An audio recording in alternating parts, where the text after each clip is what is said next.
जय हिंद साथियों, स्वागत है आपका self study classes with Sumit Jain YouTube channel में। जो सभी साथी आ जाएं और एक बार जल्दी से वीडियो को लाइक कर दें। आज दोस्तों अपन कुछ महत्वपूर्ण प्रश्नों पर चर्चा करेंगे जो कि बहुत ही इंपॉर्टेंट हैं। जिन भी साथियों को मॉडल पेपर लेना है दोस्तों, वो मॉडल पेपर ले सकते हैं। आज मॉडल पेपर के कुछ नमूने, कुछ प्रश्नों को आज हम आपको बताने वाले हैं कि मॉडल पेपर में इस प्रकार के महत्वपूर्ण प्रश्नों का संकलन किया गया है, उसको आप सभी देख सकते हैं। देखो, द्विवेदी युग को जागरण सुधार काल की संज्ञा किसने दी है? तो सभी लोग बताएंगे। आंसर आपका क्या हो जाएगा यहाँ पर? फटाफट से आंसर बताना है आपको। द्विवेदी युग को जागरण सुधार काल की संज्ञा किसने दी है? बताइए।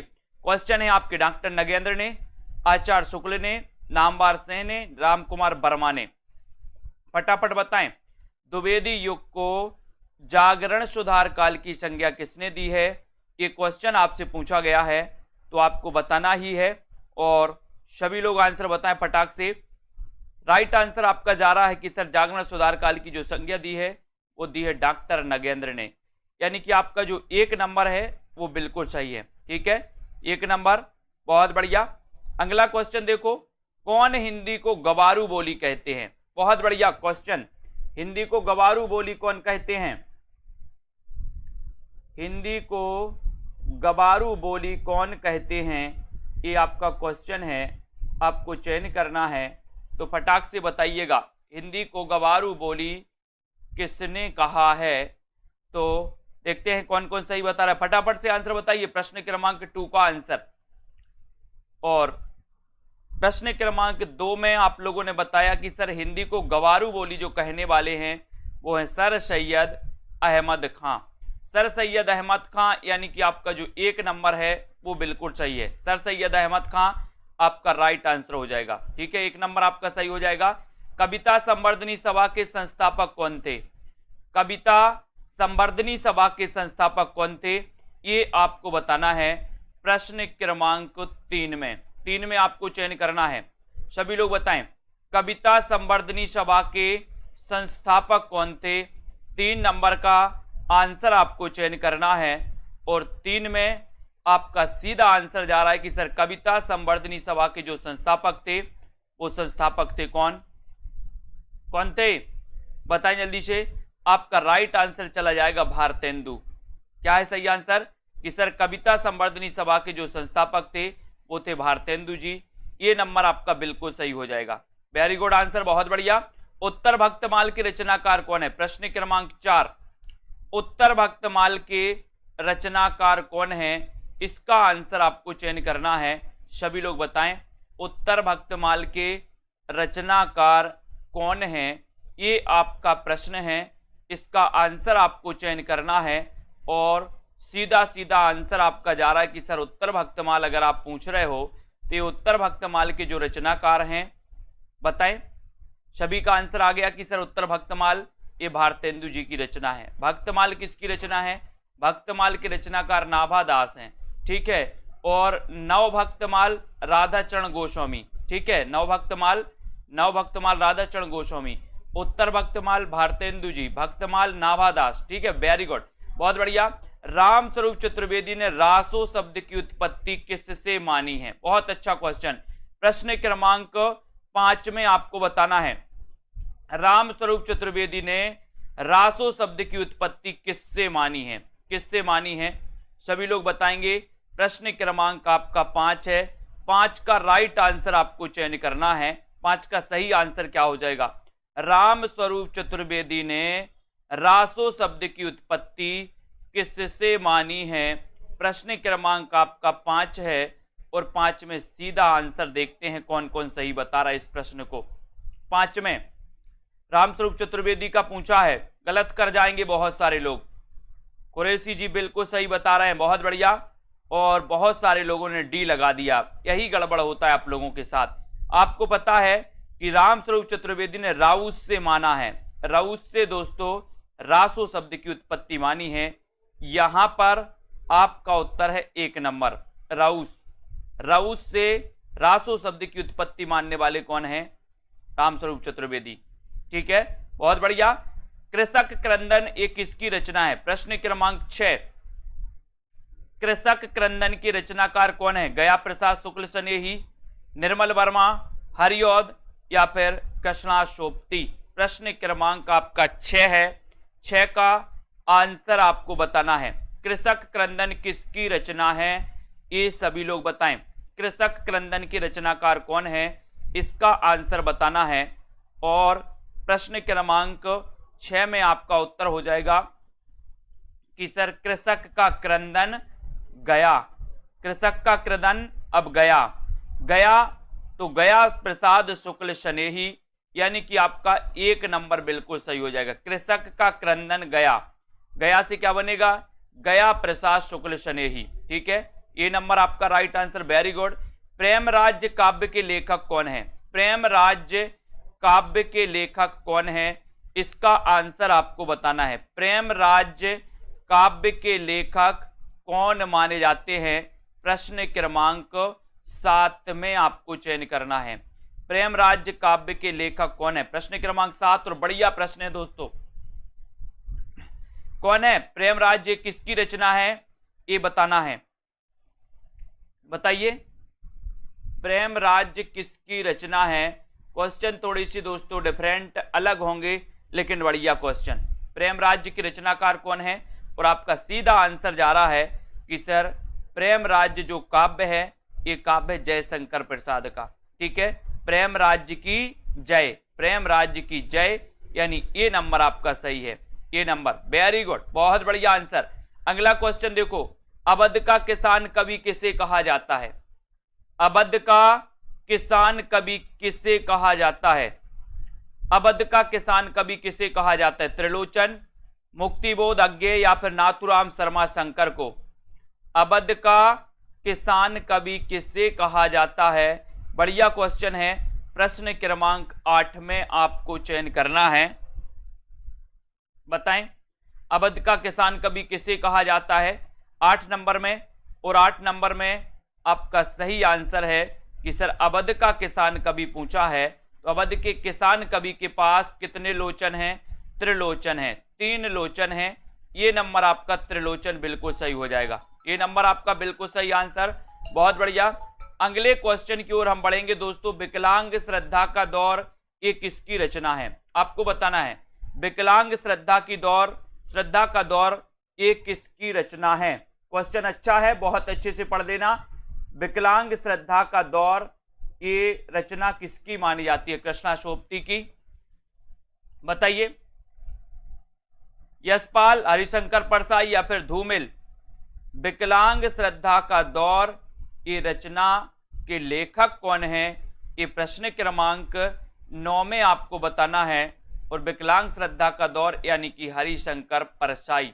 हरिशंकर परसाई, और सी नंबर आपका सही है। ठीक है, वेरी गुड, बहुत बढ़िया।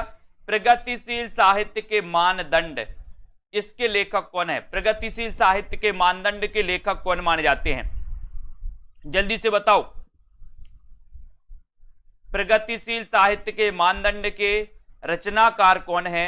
प्रश्न क्रमांक आपका 10 है, और 10 में आपको चयन करना है। बहुत ही अच्छा क्वेश्चन है। बताएं कुरैशी जी, प्रगतिशील साहित्य के मानदंड के रचनाकार कौन है? प्रश्न क्रमांक 10 में, और 10 में आपका सही आंसर हो जाएगा। क्या हो जाएगा? बोले सर प्रगतिशील साहित्य के मानदंड के जो रचनाकार हैं वो है रांगे राघव। ठीक है, बहुत सारे लोग कंफ्यूज हो रहे, कुछ लोग सी लगा रहे, जबकि आंसर है आपका रांगे राघव। यानी कि आपका जो 1 नंबर है रांगे राघव वो बिल्कुल सही है। कोई मुक्तिबोध बता रहा है, कोई रामविलास शर्मा बता रहा है, लेकिन आपका सही आंसर है प्रगतिशील साहित्य के मानदंड रांगे राघव। ठीक है, वेरी गुड। अगला क्वेश्चन देख लो।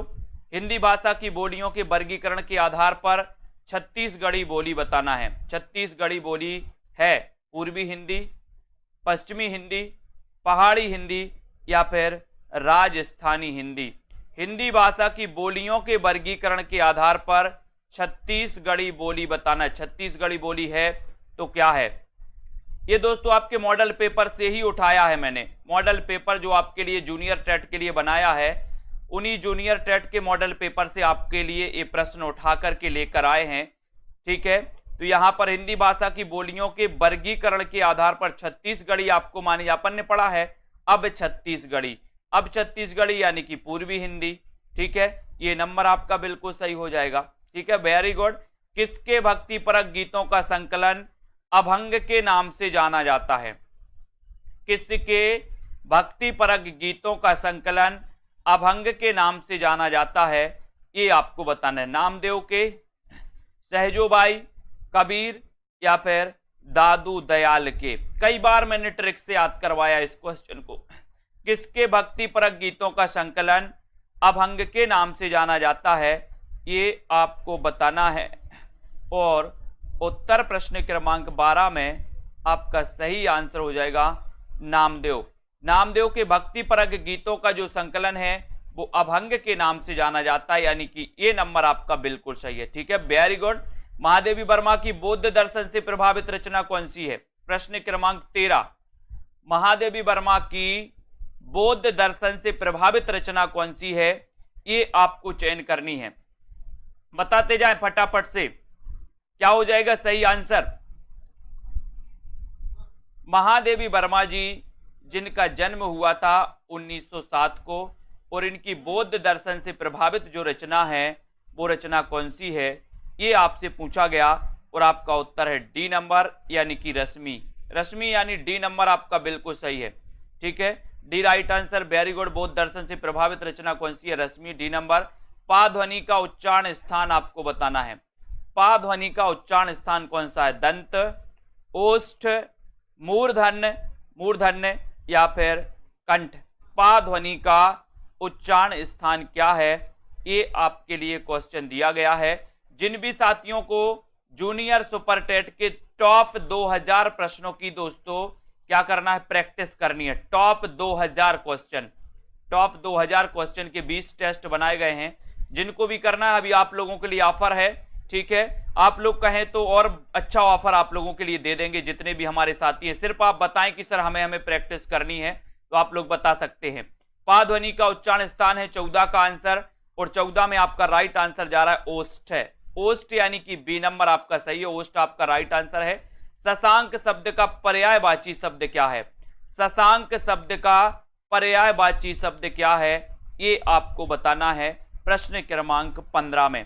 शशांक शब्द का पर्यायवाची शब्द आपको बताना है प्रश्न क्रमांक 15 का आंसर। और 15 में आपका देखो पर्यायवाची कौन कौन सही बता रहा है। शशांक शब्द का पर्यायवाची शब्द कौन सा है? प्रश्न क्रमांक 15, और 15 में आपका उत्तर हो जाएगा, क्या हो जाएगा? चंद्रमा, यानी कि आपका सी नंबर बिल्कुल सही हो जाएगा। शशांक शब्द का पर्यायवाची शब्द है क्या है? चंद्रमा है, ठीक है, सी नंबर, वेरी गुड, बहुत बढ़िया। धरती अब भी घूम रही है, कहानी के कहानीकार कौन है? धरती अब भी घूम रही है, कहानी के कहानीकार कौन है? प्रश्न क्रमांक 16 बताइए। ज्ञान रंजन, यशपाल, विष्णु प्रभाकर या फिर जैनेन्द्र कुमार?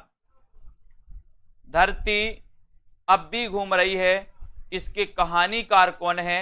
इसका आंसर बताना है 16 में, और 16 में आपका राइट आंसर हो जाएगा विष्णु प्रभाकर, यानी कि सी नंबर, ठीक है, सी नंबर, वेरी गुड। धरती अब भी घूम रही है, विष्णु प्रभाकर, सी नंबर, विष्णु की कृपा से अब भी घूम रही है। हिंदी का प्रथम ज्ञानपीठ पुरस्कार किस कवि को दिया गया? किस कवि को दिया गया हिंदी का प्रथम ज्ञानपीठ पुरस्कार? क्वेश्चन, दिनकर, पंत, नरेश मेहता, महादेवी वर्मा को। हिंदी का प्रथम ज्ञानपीठ पुरस्कार किसको दिया गया? ये आपसे 17 नंबर का क्वेश्चन पूछा गया है, सभी लोग बताएंगे।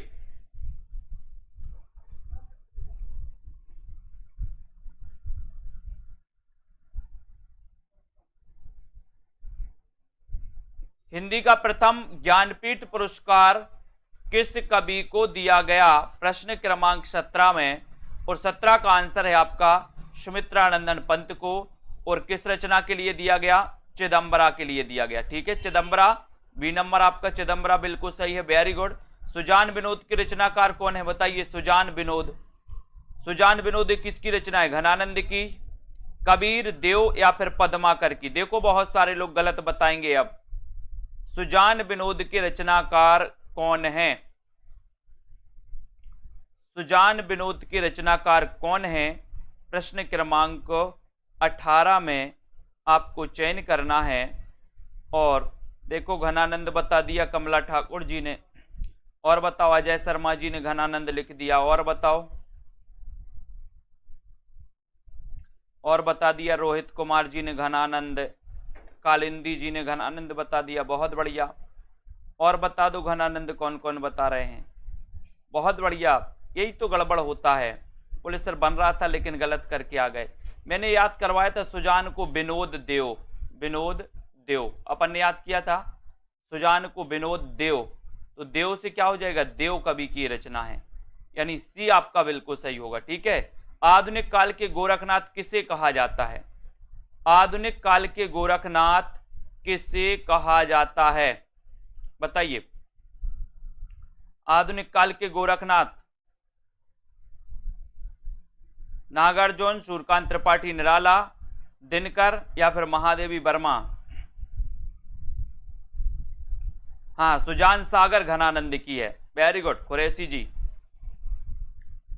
और आधुनिक काल के गोरखनाथ, गोरखनाथ किसे कहा जाता है? प्रश्न क्रमांक 19 में, और 19 में बिल्कुल सही है कि सर आधुनिक काल के गोरखनाथ कहा जाता है। किसको कहा जाता है? बाल गोविंद जी नागार्जुन बता दिया बहुत सारे। नागार्जुन को तो कबीर कहा जाता है, आधुनिक काल का कबीर, आधुनिक काल का कबीर नागार्जुन को कहा जाता है। आधुनिक काल का गोरखनाथ पूछा है आपसे, तो गोरखनाथ कहा जाता है निराला जी को, सूर्यकांत त्रिपाठी निराला। बी नंबर आपका सही है। निराला जिन्होंने बताया उनका आंसर सही है। नागार्जुन जिन्होंने बताया वो सुन लो कि नागार्जुन को कबीर कहा जाता है। सहजता का कवि किसे कहा जाता? प्रश्न क्रमांक 20 में सहजता का कवि, यही गलतियां होती हैं। सहजता का कवि रसखान, शिवपूजन सहाय, भवानी प्रसाद मिश्र या फिर दुष्यंत को? सहजता का कवि किसे कहा जाता है? ये बढ़िया आंसर है। प्रश्न पूछा गया आपसे 20 नंबर में, और बहुत बढ़िया आंसर बताया रामकिशन जी ने कि सर सहजता का कवि तो भवानी प्रसाद को कहा जाता। मोहित जी बहुत बढ़िया है ना। शांति देवी जी 20 का बी बता रहे, शिवपूजन सहाय बता दिया इनने। ममता जी ने भी बता दिया उन, बहुत बढ़िया बहुत बढ़िया। ब्रजेश जी ने भी बी बता दिया। आपको पता होनी चाहिए मंजू जी, भवानी प्रसाद मिश्र को सहजता का कवि कहा जाता है। सी नंबर आपका बिल्कुल सही है। ठीक है, सी नंबर राइट आंसर। मैं देख रहा हूं सबके कमेंट आज। चांदी का जूता मारना मुहावरे का सही अर्थ क्या है? 21। चांदी का जूता मारना मुहावरे का सही अर्थ क्या है? अधिक लाभ कमाना, रिश्वत देना, परास्त कर देना या फिर धोखा देना। चांदी का जूता मारना मुहावरे का सही अर्थ क्या है? ये आपसे क्वेश्चन है, बहुत बढ़िया क्वेश्चन है प्रश्न क्रमांक 21 में। और देखते हैं कौन कौन सही बता रहा है।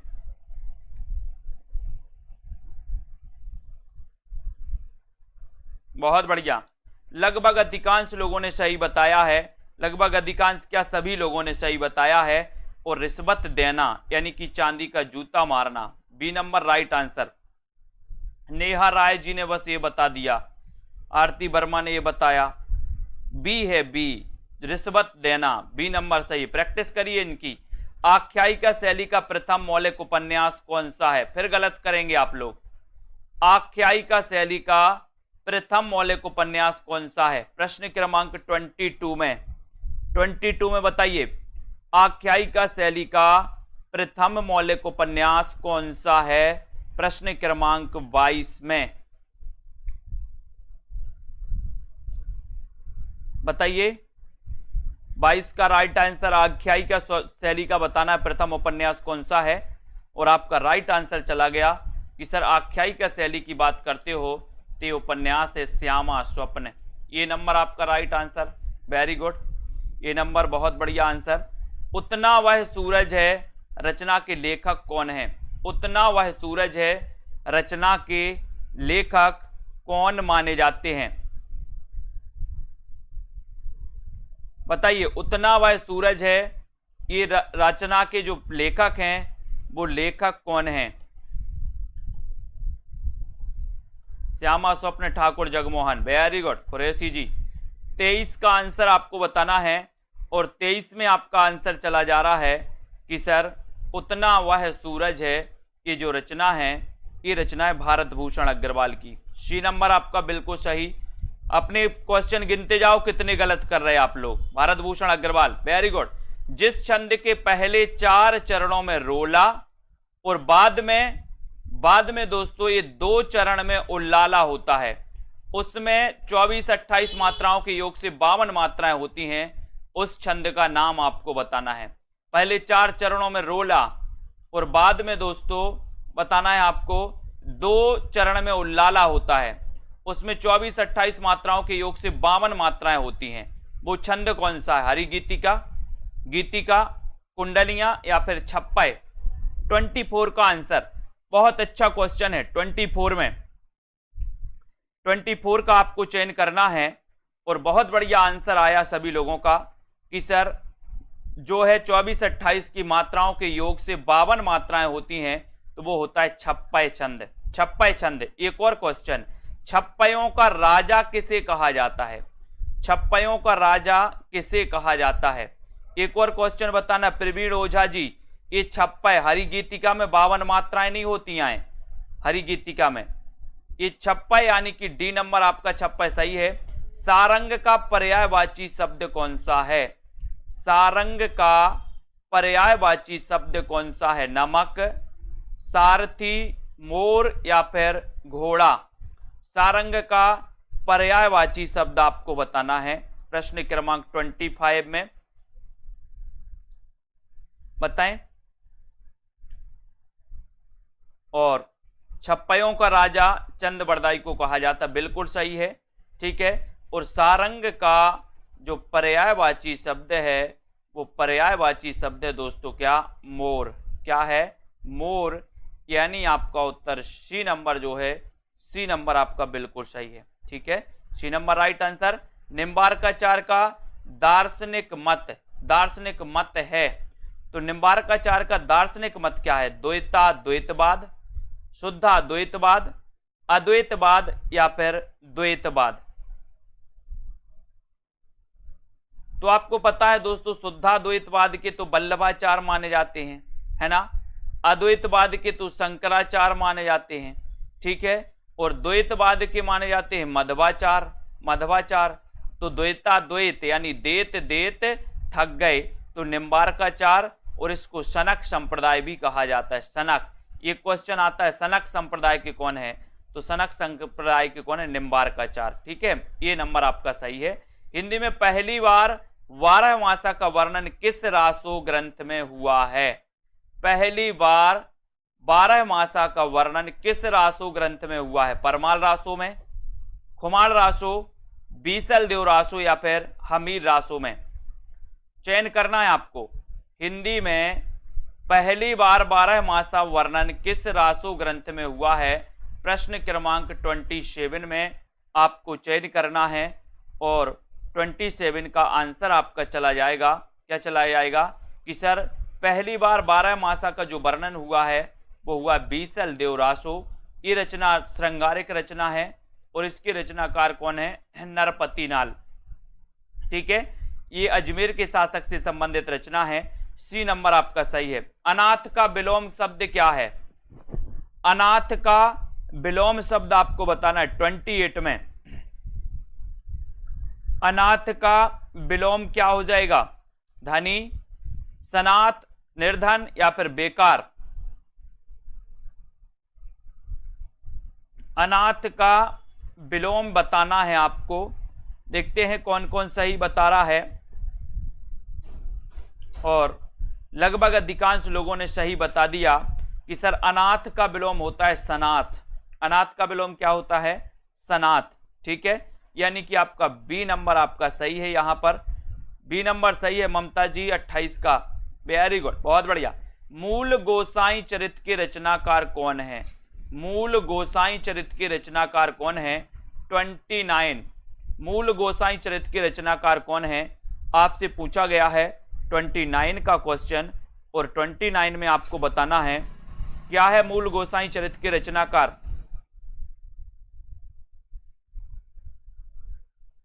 और सभी लोग लगभग सही आंसर बता रहे हैं कि सर मूल गोसाई चरित्र के जो रचनाकार हैं वो हैं बेड़ी माधव दास, यानी आपका जो बी नंबर है बेड़ी माधव दास, बी नंबर आपका बिल्कुल सही है, बेड़ी माधव दास राइट आंसर है। रस रतन के रचयिता कौन है, रस रतन के रचयिता कौन है, 30 का आंसर आपको चयन करना है। 30 में आपको बताना है रस रतन के रचनाकार कौन माने जाते हैं, और सीधा आंसर आपको बताना है। राइट आंसर चले के ये विश्वास जी, रस रतन के रचनाकार कौन है, बहुत बढ़िया राइट आंसर पोहकर कवि। कौन है, पोहकर कवि हैं, डी नंबर आपका बिल्कुल सही है, पोहकर कवि। सा का उच्चारण स्थान बताइए दोस्तों, षटकोण वाले सा का उच्चारण स्थान कंठ है, दंत है, तालु या फिर मूर्धा, क्या है, सा का उच्चारण स्थान आपको चयन करना है, चयन करिए। प्रश्न क्रमांक 31 का आंसर, और 31 में आपका सही आंसर क्या जा रहा है, देखते हैं कौन कौन का आंसर सही आ रहा है। 31 में और बहुत बढ़िया आंसर आ गया कि सर ये मूर्धा सही है, सा का उच्चारण स्थान डी नंबर। कामायनी का सर्ग नहीं है, तो कौन सा सर्ग नहीं है बताइए।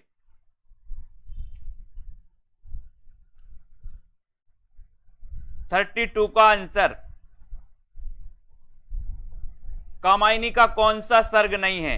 अब मैंने आपसे बोला था कि आपको कामायनी के अगर 15 सर्ग याद हैं तो आप इस क्वेश्चन को हल कर सकते हो। अगर 15 सर्ग याद नहीं है तो इस क्वेश्चन को आप क्या कर पाओगे, गलत कर पाओगे। लेकिन आपको कामायनी के 15 सर्ग, जितने भी सर्ग यहां से क्वेश्चन आता है, ये पूरे सर्ग क्रमबद्ध याद होनी चाहिए। 32 में, और 32 में आपका राइट आंसर इच्छा। इच्छा ये कामायनी का सर्ग नहीं है, बाकी आपका श्रद्धा, लज्जा, ईर्ष्या ये हैं, ठीक है, बहुत बढ़िया, वेरी गुड ममता जी, बहुत बढ़िया, ठीक है, D number right answer. Prasad ji के किस नाटक का कथानक बौद्धों के पतन का पतन के काल का है दोस्तों, पतन के काल का है। प्रसाद जी का वह नाटक कौन सा है जिसका कथानक बौद्धों के पतन के काल का है। ध्रुव स्वामिनी, करुणालय, राजश्री या फिर बैसाख। प्रश्न क्रमांक 33 में,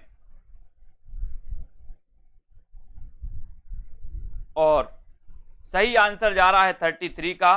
33 में आपका सही आंसर चला जाएगा कि सर ये जो बैसाख है, बैसाख ये बिल्कुल सही है। इसका कथानक बौद्धों के पतन का कथानक माना जाता है, यानी डी नंबर आपका सही हो जाएगा। मुसरत निसा जी, डी नंबर है, डी नंबर, ठीक है, वेरी गुड, डी नंबर जिन्होंने बताया। मीनम जी डी नंबर है। चंद्रगुप्त नाटक की नायिका कौन है, बहुत अच्छा क्वेश्चन, 34वां प्रश्न। चंद्रगुप्त नाटक की नायिका कौन है, अलका, कल्याणी, मालविका या फिर कॉर्नेलिया। चंद्रगुप्त नाटक की नायिका कौन है, 34 का आंसर आपको चयन करना है। और 34 में सभी लोग लगभग सही बता रहे हैं कि सर चंद्रगुप्त की जो नायिका हैं वो नायिका कौन है, 34 में कॉर्नेलिया, बहुत बढ़िया, डी नंबर आपका सही है। गांधीवाद की 100 परीक्षा निबंध के लेखक कौन है। गांधीवाद की 100 परीक्षा ये निबंध के लेखक कौन है, 35 का आंसर बताना है। 35 में गांधीवाद की 100 परीक्षा, बहुत बढ़िया, सभी लोग आंसर सही बता रहे हैं, लेकिन एक अच्छा क्वेश्चन है, गांधीवाद की 100 परीक्षा इस निबंध के लेखक कौन माने जाते हैं। 35 का राइट आंसर बताना है, और देखते हैं कौन कौन सफल होता है इस क्वेश्चन में। कमला जी, ईला चंद्र बता रही हैं, और बताओ। गांधीवाद की 100 परीक्षा, शशि जी ने भी ईला चंद्र बता दिया, ब्रजेश जी ने भी बता दिया, बहुत बढ़िया, और बताओ। प्रवीण जी हरिशंकर परसाई बता रहे हैं, हाँ बहुत बढ़िया।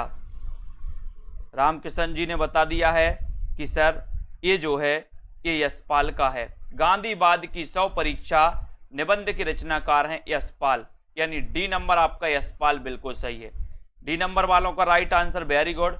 लहू पुकारे आदमी कहानी के कहानीकार कौन है? लहू पुकारे आदमी, लहू पुकारे आदमी ये किसकी कहानी है? कमलेश्वर, शिव प्रसाद सिंह, मार्कंडे या फिर मधुकर सिंह? 36 में चयन करना है। लहू पुकारे आदमी, बताएं ये किसकी कहानी है?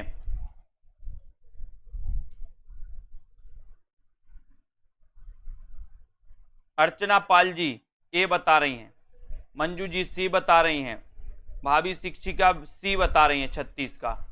और बताओ, नेहा जी ने भी सी बता दिया, आज तो लाइन लगी सी की। बबीता जी ने भी सी, बहुत बढ़िया। KM जोशी, कहे कि मार्कंडे को ज्यादा जानते आप लोग, लहू पुकारे आदमी, है ना।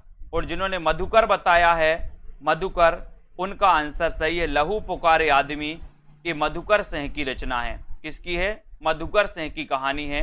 डी नंबर आपका सही है। लहू पुकारे आदमी, काय के लिए पुकारे? बोले मधु के लिए पुकारे, मधु, ठीक है। पुकारे आदमी या लहू पुकारे आदमी मधु के लिए, मधु के लिए तो मधुकर सिंह, ठीक है। बांग्ला कहानी सैलसीमा बेगम का हिंदी रूपांतरण है, बताइए। रसिया बालम, दुखबा में कांसू कहूं मोरी सजनी, दुलाई वाली या फिर बेटों वाली विधवा? बांग्ला कहानी सैलसीमा बेगम का हिंदी रूपांतरण है, तो कौन सी रचना है? 37 का आंसर, 37 में आपको चयन करना है। बहुत ही बढ़िया प्रश्न है। बांग्ला कहानी सैलसीमा बेगम, बताइए। तो उत्तर हो जाएगा आपका, क्या हो जाएगा यहां पर? दुखबा में कांसे कहूं मोरी सजनी, ठीक है। दुखबा में कांसे कहूं मोरी सजनी किसकी है ये कहानी? ये बताइए, ये किसकी है? इसके रचनाकार भी आपको बताना है। बी नंबर तो आपने बिल्कुल सही बता दिया, बाकी इसके रचनाकार भी बताइए। जहां कोई साधारण बात कहकर उसकी किसी विशेष बात से समानता बताई जाए, ठीक है। जहां कोई साधारण बात कहकर उसकी किसी विशेष बात से समानता बताई जाए वहां कौन सा अलंकार होता है? बहुत अच्छा क्वेश्चन है 38 में। जहां कोई साधारण बात कहकर उसकी किसी विशेष बात से समानता बताई जाए वहां कौन सा अलंकार होता है? प्रश्न क्रमांक आपका 38 है, और 38 में देखते हैं कौन कौन सही बता रहा है। चतुर्सेन शास्त्री जी की रचना है दुखबा में कांसू कहूं मोरी सजनी। प्रश्न क्रमांक 38 में, जहां कोई साधारण बात कहकर उसकी किसी विशेष बात से समानता बताई जाती है वहां पर कौन सा अलंकार होता है? तो लगभग बहुत सारे लोगों ने सही बताया है कि सर यहां पर भ्रांतिमान नहीं होता, भ्रांतिमान नहीं, संदेह भी नहीं, विभावना भी नहीं। थोड़े से 4 विकल्प को अब यहां पर आपको देखना है दोस्तों। आपको उदाहरण की बिल्कुल परिभाषा याद नहीं। भ्रांतिमान की तो है ही कि जहां पर दोस्तों भ्रम जो है क्या है, ये भ्रम पक्का हो जाता है, संदेह अंत तक बना रहता है।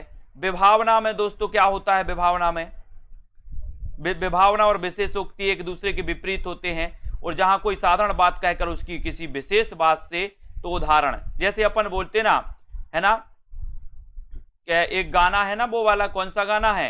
1 सड़क 57 गलियां रचना के लेखक कौन है? एक गाना नहीं सुना आप लोगों ने? तेरी अखियां कमाल जैसे, ऐसे कुछ आता ना, तो जैसे से उसकी समानता बताई जाती है। तो ऐसे उदाहरण दे करके अपन बोलते ना, कोई भी चीज ऊपर लिखते, परिभाषा लिखते हैं, फिर जैसे लिख करके क्या करते उसके बारे में बताते, तो उससे समानता बताई जाती है, तब उदाहरण अलंकार होता है। 1 सड़क 57 गलियां रचना के लेखक कौन है? प्रश्न क्रमांक 39 में 1 सड़क 57 गलियां, और 39 में राइट आंसर है। बोले सर इसके रचनाकार हैं कौन? कौन है? कमलेश्वर। 1 सड़क 57 गलियां, ये बी नंबर आपका सही है। कमलेश्वर जी इसके लेखक हैं। बी नंबर आपका राइट आंसर है, ठीक है।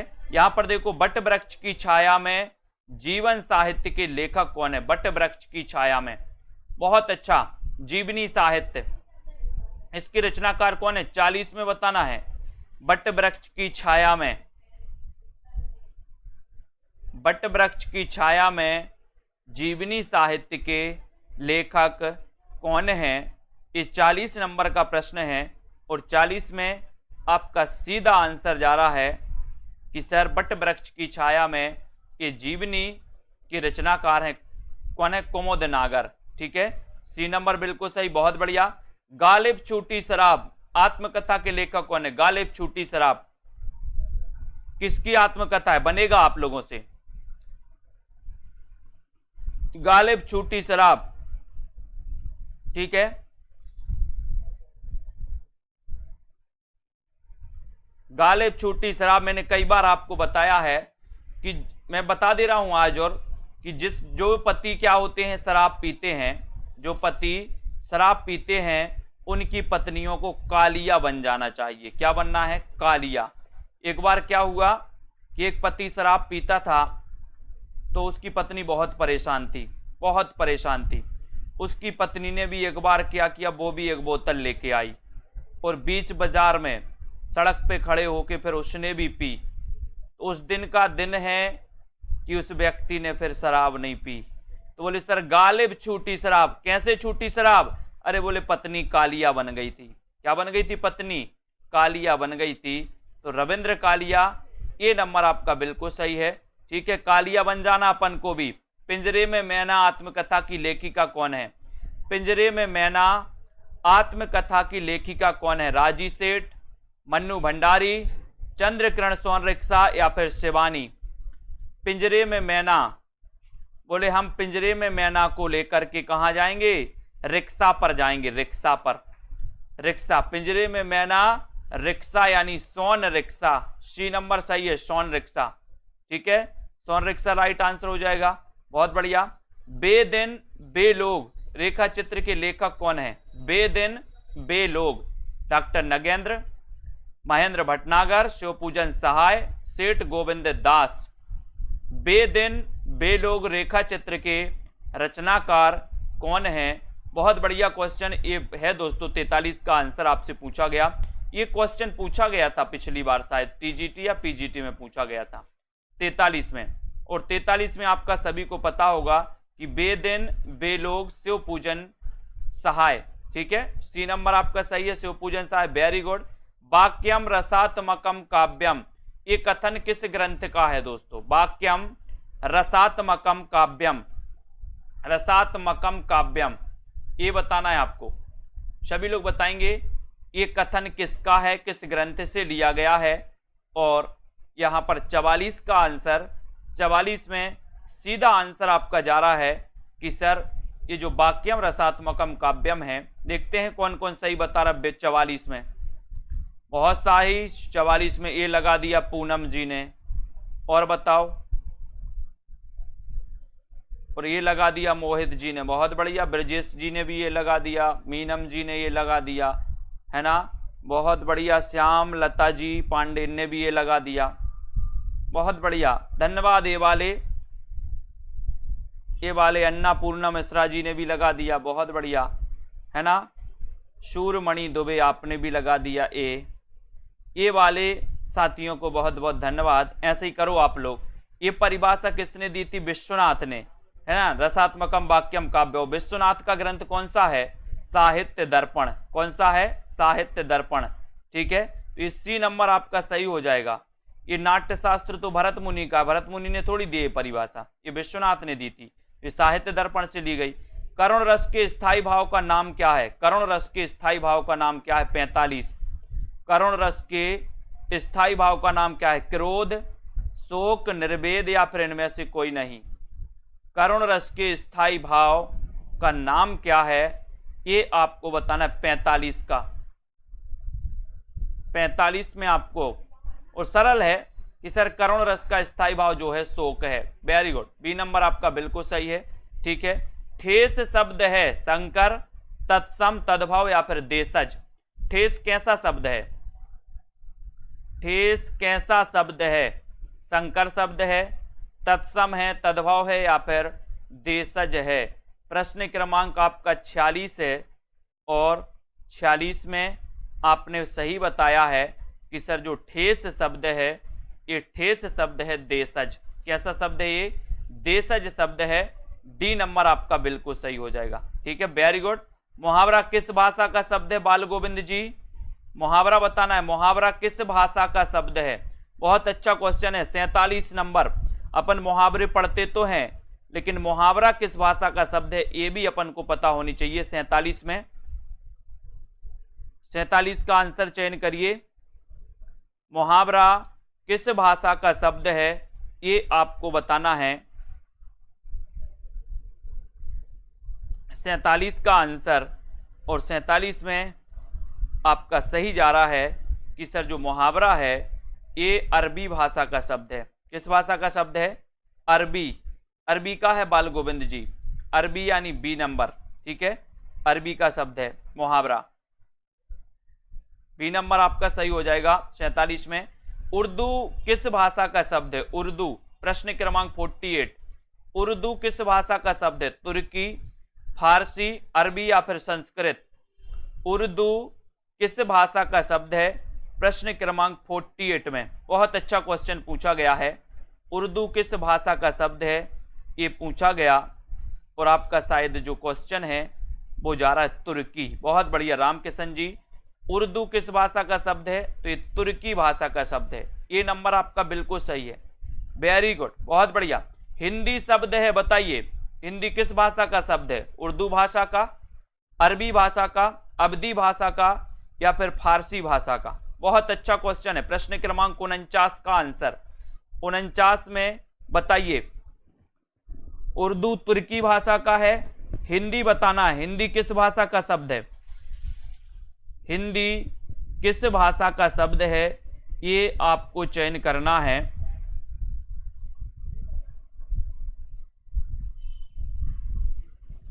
और देखते हैं कौन कौन सही बता रहा है। हिंदी, और सही आंसर चला गया कि सर हिंदी जो है ये फारसी भाषा का शब्द है, यानी आपका डी नंबर जो चला गया वो बिल्कुल सही है। बहुत बढ़िया, डी नंबर आपका राइट आंसर है। हिंदी फारसी भाषा का शब्द है। संस्कृत के ऐसे शब्द जिन्हें हम ज्यों का त्यों प्रयोग में लाते हैं दोस्तों, उन्हें क्या कहते हैं? 50 का आंसर, 50 का राइट आंसर बताना है। संस्कृत के ऐसे शब्द जिन्हें हम ज्यों का त्यों प्रयोग में लाते हैं उन्हें क्या कहते हैं? 50 में आपको चयन करना है, उन्हें क्या कहते हैं?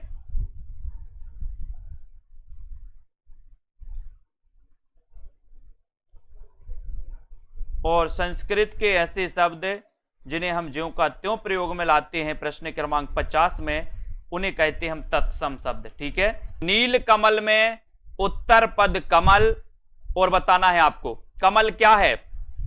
उत्तर पद जो कमल है ये कमल क्या है? विशेषण है, विशेष है, विशेष विशेषण है या फिर इनमें से कोई नहीं?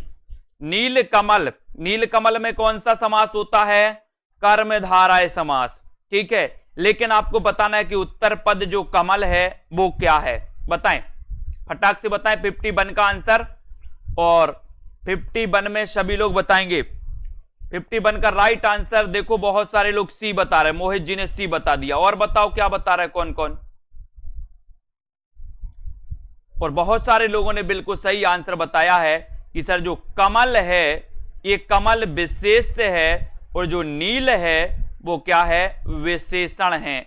यानी जिसकी विशेषता बताई जाए वो विशेष कहलाता है, और जो विशेषता बताता है वो क्या कहलाता है? विशेषण। तो नील यहां पर क्या है? विशेषण, क्योंकि नील कमल, यानी कि दोस्तों कमल क्या है? विशेष, और नील विशेषता बता रहा है कि कमल जो है वो नीला है ना? तो याद रखते ना, ये विशेषण और विशेष। तो यहां पर कमल क्या है? विशेष, यानी कि ये नंबर आपका बिल्कुल सही है। ठीक है, साप्ताहिक शब्द किस प्रकार का विशेषण है? साप्ताहिक शब्द किस प्रकार का विशेषण है? गुणवाचक है, संख्यावाचक है, परिमाणवाचक है या फिर सार्वनामिक विशेषण है? साप्ताहिक का बताना है प्रश्न क्रमांक 52 में। फटाफट आंसर बताएंगे तो मजा आएगा आपको भी, और जल्दी से और देखते जाएं कितने नंबर आपके आ रहे हैं। साप्ताहिक शब्द किस प्रकार का विशेषण है? यहां पर प्रश्न क्रमांक 52 में, और 52 में आपने बिल्कुल सही आंसर बताया कि साप्ताहिक जो है ये संख्यावाचक है, यानी बी नंबर आपका करेक्ट। वेरी गुड, बहुत बढ़िया। कौन सा शब्द समूहवाचक प्रत्यय नहीं है? समूहवाचक प्रत्यय कौन सा नहीं है? 53 में आपको चयन करना है। समूहवाचक प्रत्यय कौन सा नहीं है, ये 53 का आंसर आपको चयन करना है। और बहुत ही बढ़िया क्वेश्चन है। लोग, ये तो समूहवाचक है। गण, ये भी समूहवाचक है। वर्ग, ये भी समूहवाचक है। तो समूहवाचक प्रत्यय कौन सा नहीं है? कौन सा नहीं है? प्रेस। प्रेस यानी डी नंबर, प्रेस आपका बिल्कुल सही है। प्रेस जिन्होंने बताया राइट आंसर। किस शब्द की रचना प्रत्यय से हुई है?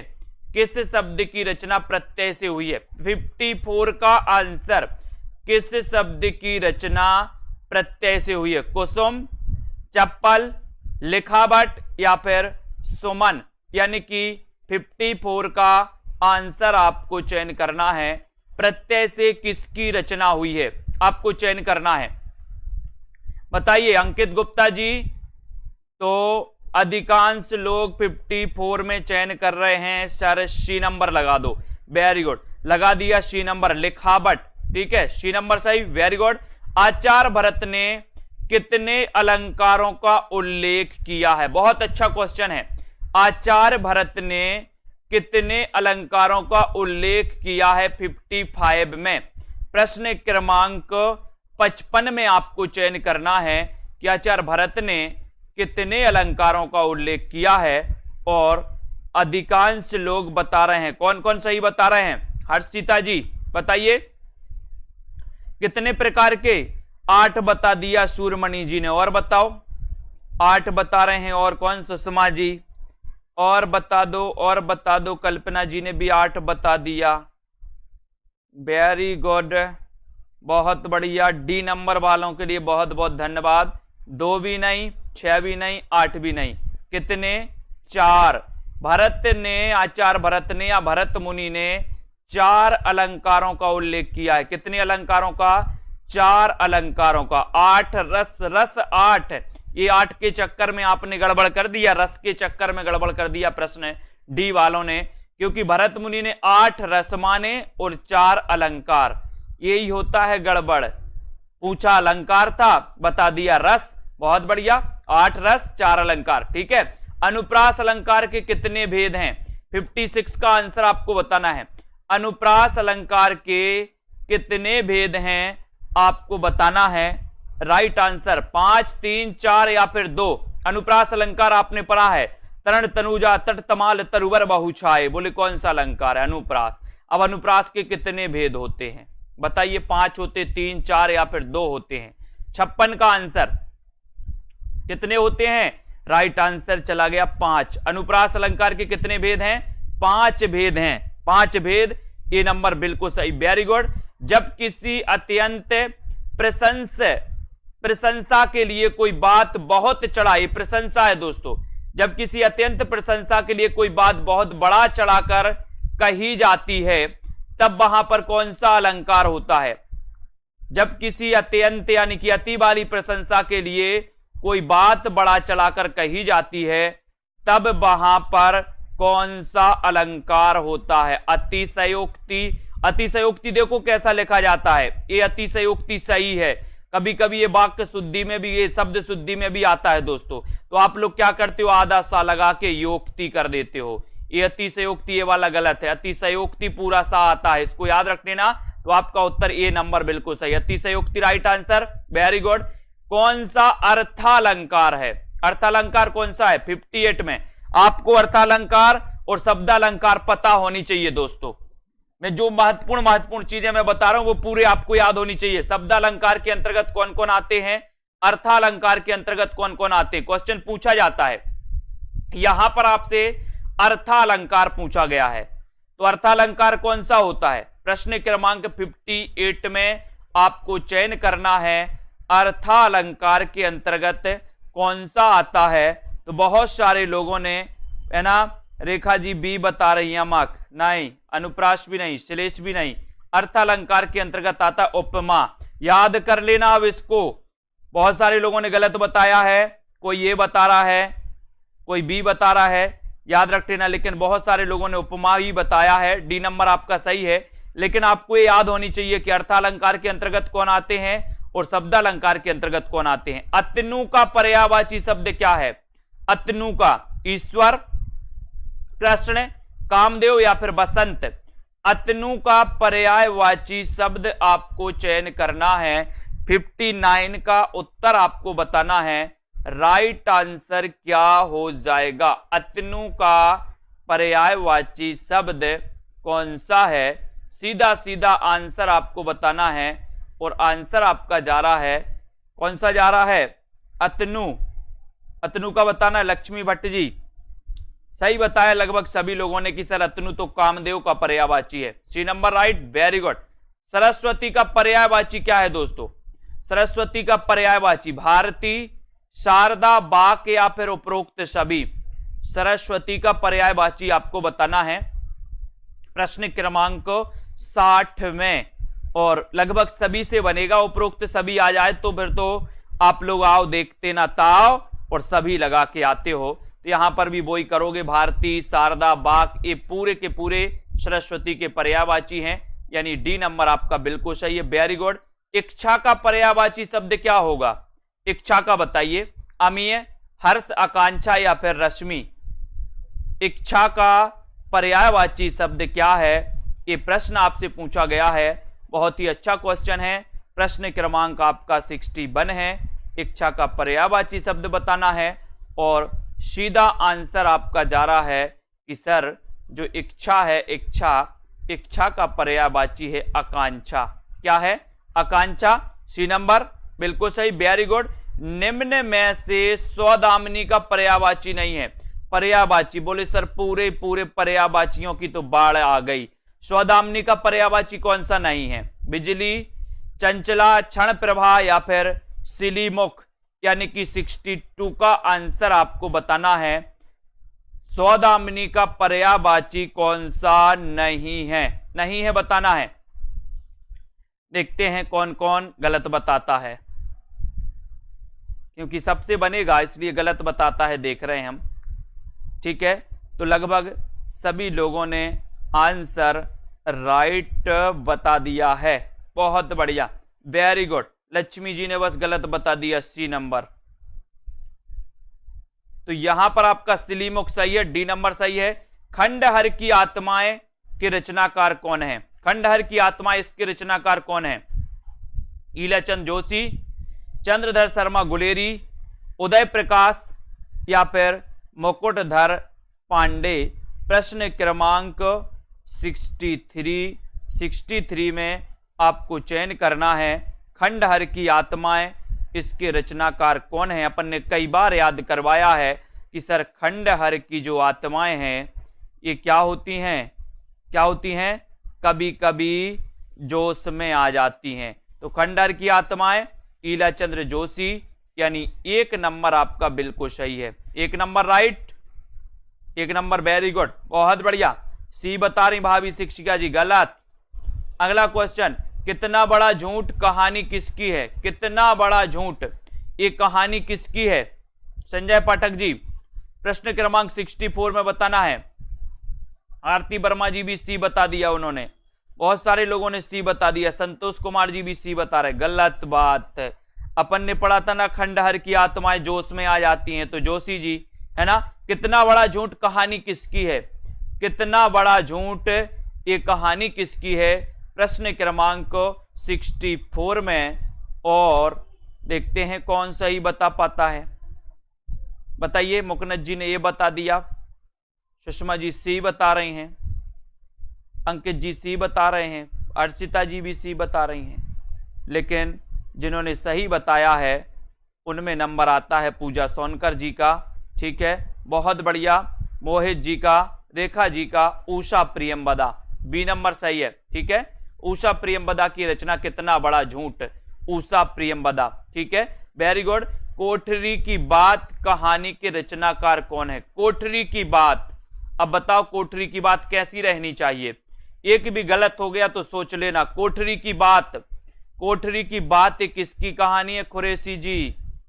कोठरी की बात कैसी रहनी चाहिए? कोठरी की बात 65 में, और 65 में आपका सही आंसर जा रहा है कि सर जो कोठरी की बात है, कोठरी की बात एक कहानी है, ये अज्ञेय की है, अज्ञेय रहनी चाहिए, अज्ञेय, अज्ञेय। Very good.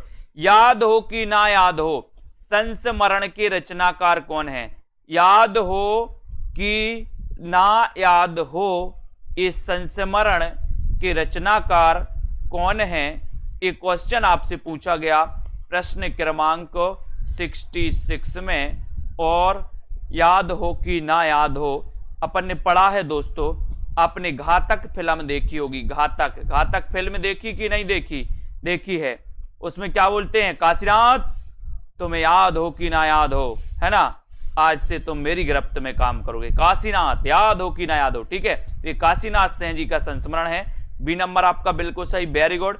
जिनके साथ जिया, ये संस्मरण के लेखक कौन है? जिनके साथ जिया, तेज बहादुर चौधरी, प्रतिभा अग्रवाल, मृदुला गर्ग, अमृतलाल नागर। जिनके साथ जिया, ये संस्मरण किसका है आपको बताना है। और जिनके साथ जिया वो कौन है? प्रश्न क्रमांक 67 में, और 67 आपको बताना है कि सर जिनके साथ जिया, जिनके साथ जिया, अमृतलाल नागर। वेरी गुड, वो तो अमृत जैसे हैं, कैसे? अमृत, अमृतलाल नागर, वेरी गुड। मैं और केवल मैं और केवल मैं एकांकी के रचनाकार कौन है? मैं और केवल मैं, प्रश्न क्रमांक 68 का आंसर, मैं और केवल मैं, ये किसका एकांकी है? इस एकांकी के रचनाकार कौन है? भगवती चरण वर्मा, जगदीश चंद्र माथुर, भुवनेश्वर, या फिर जैनेन्द्र कुमार? आपको बताना। एक और दोस्तों बड़ी बात मैं आपको बता रहा हूं कि आप लोगों के लिए जिनको भी लेना है, जिनको भी दोस्तों मॉडल पेपर लेना है, इसी प्रकार के जूनियर टेट का प्रैक्टिस करना है आप लोगों के लिए, आप लोगों के लिए 200 फीस कर दी गई है। जितने भी हमारे जो दोस्तों पेड वाले साथी हैं, वो आज रात 12 बजे तक जिनको भी लेना है वो ले सकते हैं, उनके लिए 200 फीस कर दी गई है, जो भी हमारे साथी हैं। ठीक है, तो मैं और केवल में एकांकी के रचनाकार कौन है? 68 का आंसर। और 68 में आपका राइट आंसर क्या हो जाएगा? 68 का भगवती चरण वर्मा, ये नंबर जिन्होंने लगाया बिल्कुल सही है। स्त्री मुक्ति संघर्ष और इतिहास, ये किसकी रचना है? स्त्री मुक्ति संघर्ष और इतिहास के रचनाकार कौन है? ये किसकी रचना है? ये आपको बताना है। प्रश्न क्रमांक 69 का आंसर, और 69 का आंसर बहुत बढ़िया जा रहा है कि सर ये जो स्त्री मुक्ति और संघर्ष है, स्त्री मुक्ति और संघर्ष और इतिहास, ये रमणिका गुप्ता, रमणिका गुप्ता यानी डी नंबर आपका सही है। ठीक है, डी, ये रमणिका गुप्ता जी की रचना है दोस्तों, डी नंबर। आचार्य रामचंद्र शुक्ल का प्रथम सैद्धांतिक ग्रंथ कौन सा है? सैद्धांतिक ग्रंथ पूछा है आपसे। आलोचना दर्श, समालोचक, काव्य में रहस्यवाद, या फिर कविता क्या है? रामचंद्र शुक्ल का प्रथम सैद्धांतिक ग्रंथ कौन सा है? प्रथम सैद्धांतिक ग्रंथ कौन सा है? रामचंद्र शुक्ल जी का, यानी कि 70 का उत्तर बताना है। बहुत ही अच्छा क्वेश्चन है, क्वेश्चन कई बार पूछा गया है। कौन कौन सही बता रहा है? सही बताने के लिए बहुत बढ़िया आंसर बताया है खुशी मौर्य जी, सी नंबर। काव्य में रहस्यवाद, प्रथम सैद्धांतिक ग्रंथ कौन सा है? काव्य में रहस्यवाद, रामचंद्र शुक्ल जी का। ठीक है, वेरी गुड, बहुत बढ़िया। अगला है नई कविता का आत्म संघर्ष के लेखक कौन है? नई कविता का आत्म संघर्ष, इसके लेखक कौन है? प्रेमचंद, जयशंकर प्रसाद, मुक्तिबोध, या फिर मलयज? प्रश्न क्रमांक 71 है। नई कविता का आत्म संघर्ष के लेखक कौन है? इस 71 का आंसर आपको चयन करना है। बहुत ही अच्छा क्वेश्चन है, और 71 में सीधा सीधा आपका राइट आंसर चला जा रहा है कि सर ये जो नई कविता का आत्म संघर्ष है, इसके जो लेखक हैं वो लेखक है मुक्तिबोध। ठीक है, मुक्तिबोध, सी नंबर बिल्कुल सही। पंत की कौन सी छायावादी रचना नहीं है? पंत की कौन सी छायावादी रचना नहीं है। तो कौन सी नहीं है छायावादी रचना? युगबाणी, ग्रंथि, वीणा या फिर पल्लव। पंत की कौन सी रचना छायावादी नहीं है? 72 का आंसर। और 72 में पंत की कौन सी रचना छायावादी नहीं है? राइट आंसर चला जाएगा युगबाणी। युगबाणी यानी आपका ये नंबर बिल्कुल सही है। ठीक है, ये छायावादी नहीं है तो ये फिर कौन सी है? ये प्रगतिवादी है। ठीक है, ये नंबर बिल्कुल सही। क्वासी, क्वासी किसकी रचना है? क्वासी, प्रश्न क्रमांक 73। क्वासी के रचनाकार कौन है? बताइए। 73 का आंसर क्वासी के रचनाकार कौन है? और बहुत ही अच्छा आपका उत्तर जा रहा है 73 में कि सर क्वासी के रचनाकार पूछा है। और क्वासी, क्वासी बताइए क्वासी के रचनाकार कौन है 73 में? देखते कौन कौन सही बता रहा है। बहुत बढ़िया, सभी लोगों ने सही बताया। बालकृष्ण शर्मा नवीन। छायावाद की प्रथम प्रयोगशाला किससे माना जाता है? एक और क्वेश्चन, छायावाद की प्रथम प्रयोगशाला किससे माना जाता है? झरना, पल्लव, यामा या फिर निहार? बताइए। प्रश्न क्रमांक 74 में 74 छायावाद की प्रथम प्रयोगशाला कौन सी या किसे माना जाता है? 74 का आंसर और राइट आंसर है झरना। झरना, वेरी गुड, ए नंबर राइट आंसर। बहुत बढ़िया। इन मुसलमान हरिजनन पे कोटिन हिंदू बारी पंक्ति किसकी है? इन मुसलमान हरिजनन पे कोटिन हिंदू बारी ये जो पंक्ति है ये पंक्ति किसकी है? ये आपको बताना है। इन मुसलमान हरिजनन पे लगभग सभी को पता है कि सर ये पंक्ति तो भारतेंदु जी की है। D number, very good. आधुनिक हिंदी काव्य का बैतालिक किसे कहा जाता है? आधुनिक हिंदी काव्य का बैतालिक किसे कहा जाता है? ये आपको चयन करना है। भारतेंदु, प्रेमघन, राधा कृष्णदास और बाल मुकुंद गुप्त। ठीक है, आंसर होगा कि सर आधुनिक हिंदी काव्य का जो बैतालिक कहा जाता है वो कहा जाता है, किसको कहा जाता है? किसको कहा जाता है? भारतेंदु जी को। वेरी गुड, ये नंबर सही। बहुत बढ़िया। हो होरी, कल ही पढ़ा था अपन ने, कल परसों पढ़ा था। हो होरी ये किसकी कृति है? हो होरी कृति के रचनाकार कौन है? बड़ा ही अच्छा क्वेश्चन है। 77 का आंसर फटाफट से बताएं जल्दी से। पूरे 100 क्वेश्चन आपको कवर करना है और आपका पता है कि सर हो होरी ये जो है, ये जो रचना है ये अंबिका दत्त व्यास की है। अंबिका दत्त व्यास। ठीक है, बहुत बढ़िया। इनका जन्म कब हुआ था? कोई बताएगा? बताओ। मध्यकालीन धर्म साधना ये किसका निबंध है? मध्यकालीन धर्म साधना निबंध के रचनाकार कौन है? 78 का आंसर। मध्यकालीन धर्म साधना निबंध के रचनाकार कौन माने जाते हैं? बहुत ही अच्छा क्वेश्चन है और देखते हैं कौन कौन बता रहा है मध्यकालीन धर्म साधना के रचनाकार। बहुत बढ़िया। 1958 में नहीं, 1858 में।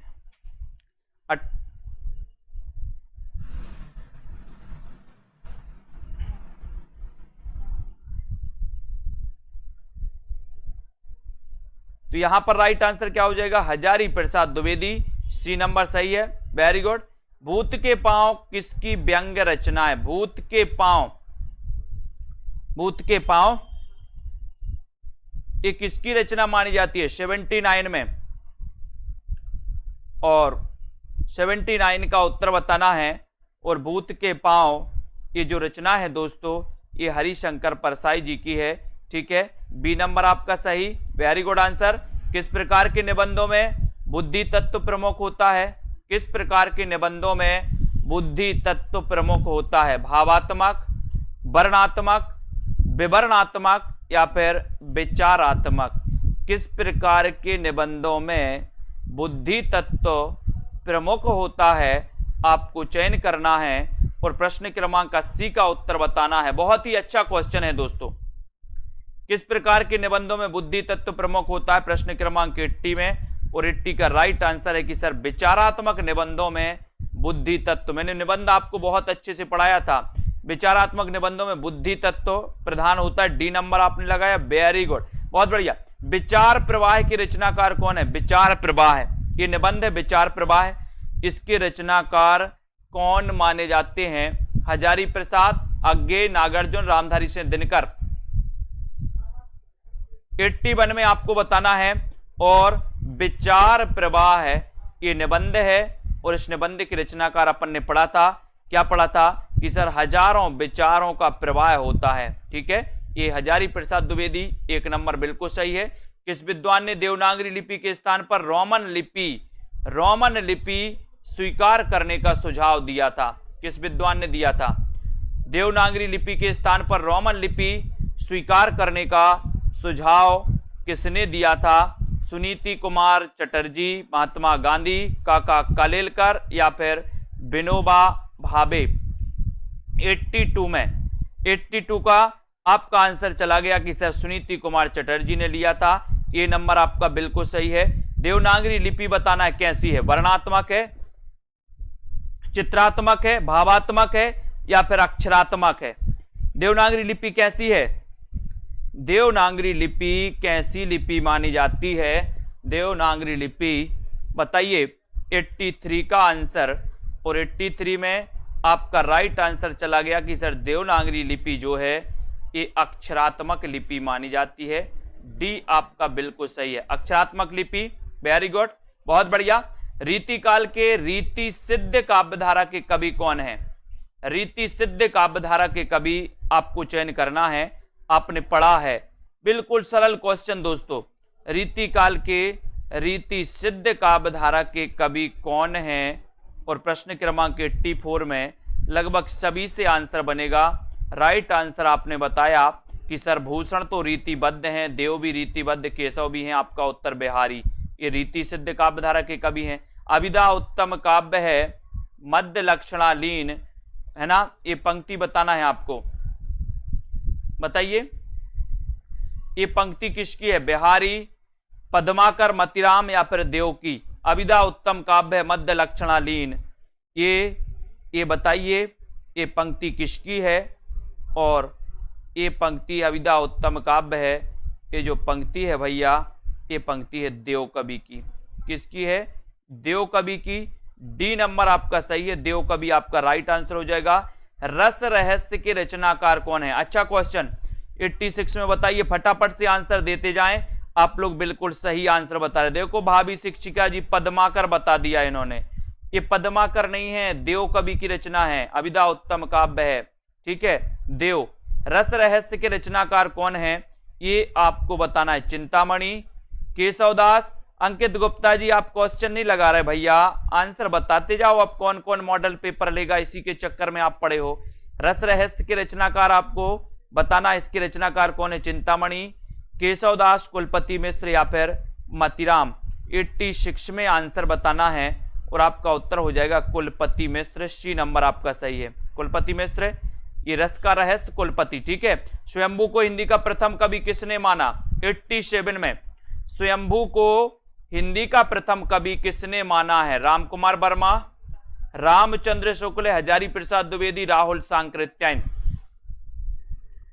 स्वयंभू को हिंदी का प्रथम कवि किसने माना है?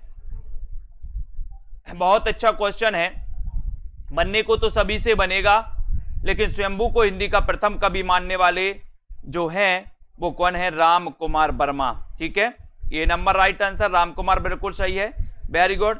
कौल ज्ञान निर्णय, इसके रचनाकार कौन है?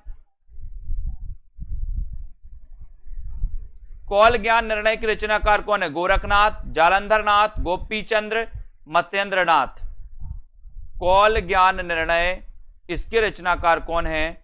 88 का आंसर, 88 में आपका सही आंसर क्या हो जाएगा? और भोलेनाथ मच्छेंद्रनाथ। मच्छेंद्र से मच्छर, मच्छर क्या होते बोले सर? मच्छर कोल कोल के खाते आपको, कोल कोल के।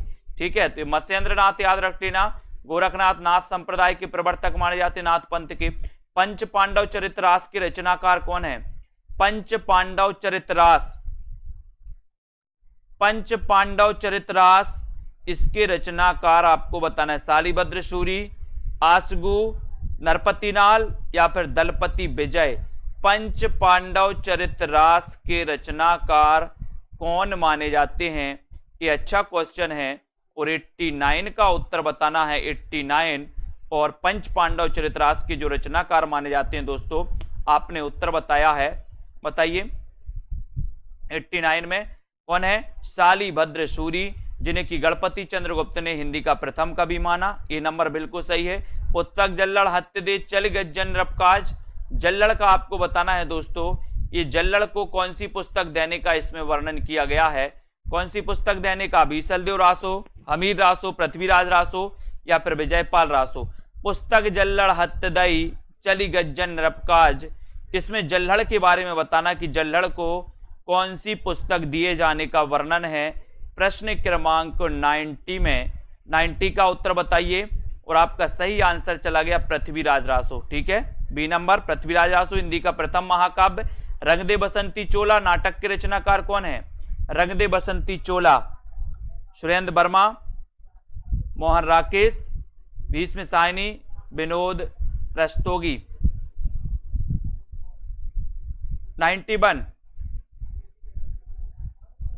रंग दे बसंती चोला नाटक के रचनाकार कौन है? 91 का आंसर आपसे पूछा गया है और आपने उत्तर बता दिया है कि सर यहां पर उत्तर है भीष्म साहनी। बहुत बढ़िया। रंग दे बसंती चोला भीष्म साहनी सी नंबर सही है। भुवनेश्वर निम्न में से किसके लिए प्रसिद्ध हैं? भुवनेश्वर किसके लिए प्रसिद्ध है? ऐतिहासिक नाटक के लिए, समस्या नाटक के लिए, सामाजिक नाटक के लिए या फिर असंगत नाटक के लिए? भुवनेश्वर किसके लिए प्रसिद्ध हैं? 92 का आंसर आपको चयन करना है। उत्तर क्या हो जाएगा? भुवनेश्वर किसके लिए प्रसिद्ध हैं 92 में? और 92 का आपका राइट आंसर हो जाएगा कि सर ये जो भुवनेश्वर हैं ये असंगत नाटक के लिए जाने जाते हैं। असंगत नाटक है ना। इन्होंने आपकी एक तांबे के कीड़े, आपने इनकी दोस्तों रचना पढ़ी होगी तांबे के कीड़े। और यहां पर आपका डी नंबर बिल्कुल सही। किस शब्द में द्विगु समास है? बताइए द्विगु समास किस में है? अच्छा क्वेश्चन है। द्विगु समास तो आपसे बनेगा ही। दोपहर, नीलकंठ, कनपटा या फिर मंदबुद्धि, किसमें द्विगु समास है? आपको बताना है द्विगु समास किसमें है। और लगभग सभी को पता है कि सर संख्यावाची द्विगु यानी कि ए नंबर सही है। दोपहर में द्विगु समास है। Very good. किस क्रम में बहुब्रीहि समास है? बहुब्रीहि समास का उदाहरण नहीं है पूछा है। बताइए कौन सा नहीं है? सिंहवाहिनी, हिरण्यगर्भ, वसुंधरा या फिर देशवासी। बहुब्रीहि समास किसमें नहीं है? अच्छा क्वेश्चन है। बहुब्रीहि समास किसमें नहीं है? 94 का आंसर। 94 का आपका सही आंसर क्या जा रहा है? बहुब्रीहि समास नहीं है। तो किसमें नहीं है? आंसर चला गया कि सर बहुब्रीहि समास पूछा है तो देशवासी। बाकी दोस्तों डी नंबर लगाना 94 में डी। बहुत बढ़िया। देशवासी में नहीं है। रामवृक्ष बेनीपुरी की कौन सी कृति यात्रा वृत्त की है?